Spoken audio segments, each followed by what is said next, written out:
ምን ቸግረኝ የሚህብረተሰብ እንዳይፈጠር ፋብሪካውን የራሴ ብሎ እንዲወስደው ኮድ ህብረተሰብ ወደ መወያየትና መነጋገር ስፔሻሊ ኮሚቴ አባላትና የመንግስት ተቋማቶች እንደ አይነት ሴሌብሬት ሲደረግ በጣም በስፋት አምሮ ተውቦ ደመቅ ብሎ ሴሌብሬት አድርገን ብንጀምረው አንድ ሌላ ነገር እንስብበታል ሌላም ተጨማሪ መገንባት ፋብሪካ መስራት የሚፈልግ ሰው አንዱ ምን ስብበት ትልቅ አቅም ሆኖ ነው የሚያገለግለውና በቀጣይ ይሄን ማድረግ ነው ከዛው ጪ መንግስት ኃላፊነቱን በብቃት ይወጣል መሬት የራሱ ስሌት አለው ሲሰላ ህግ አለው አሳራ ነው ምን አይነት መሬት በምን ይሰላ የሚለው ራሱ የቻለ መሬት አስተዳደራለ በዛ ስሌት መሰረት ተሰምቶ ወደ ስራ የተገባውና ያን አምኖ መቀበል ወደ ስራ መግባት በጣም ጥሩ ነው የሚሆነው ማለት ነው እንግዲህ ነገዛቸው የምታረጉት ያው ህብረተሰቡን ያያያችሁት ነው ፍላጎት አለው በሌላ በኩል ያልተፈቱ ቅሬታዎች አሉ እነሱ እኛም ፈታለን የፍላጎቱ ግን ባስቸኳይ የኛም የመንግስትም ኢንቴንሽን ባስቸኳይ ፋብሪካው ተገንብቶ ለስራ መዋል አለበት አንዳንዶቹ የታደሉት አካባቢዎች በ8 ወርም በ7 ወርም ፋብሪካ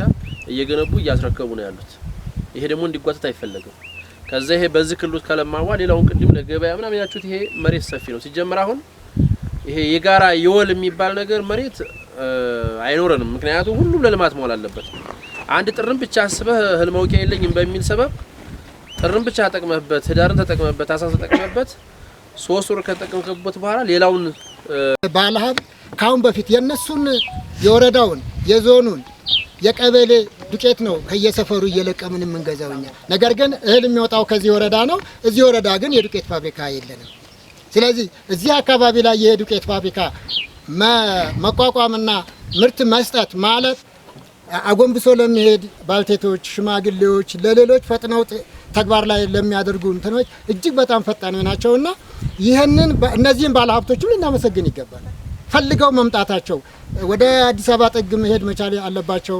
አንዱ ባለሀብት ባይዘው በኋላ አነጋገራለን እዛ ጋር እስከ ቆቦ ድረስ አለው። አሁን የዱቄት ፋብሪካ ቆቦ አለው። እንዴት መስራት እንዳለበት ህብረተሰቡ ናልን ብሎ እየጎተተ ነው የሰጠኝ ነው የሚለው እና እዛ አካባቢ ያለውን ህዝብ ጠቅሟል። እዛ አካባቢ ያለውን ብቻ አይደለም እኛም እየገዛ ነው ሰው እያመጣው።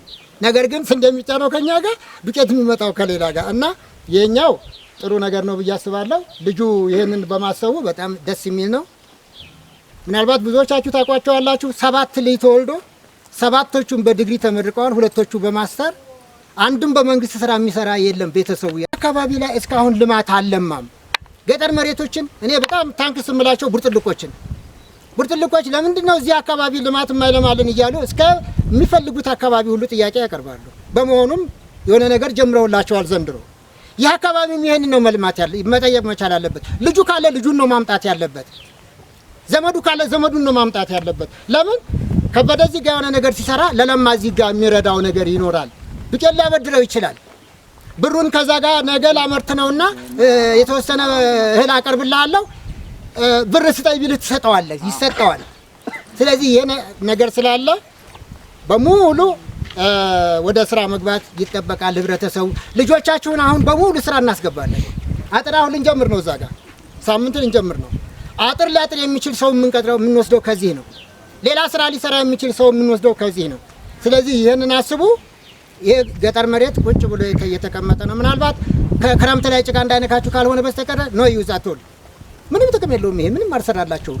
ስለዚህ ይሄ ካሁን በኋላ የሚጠቅማችሁ ነው የሚበልጠውና በዚህ መልክ እንትን እንድትሉ ነው በባለ ሀብቶቹ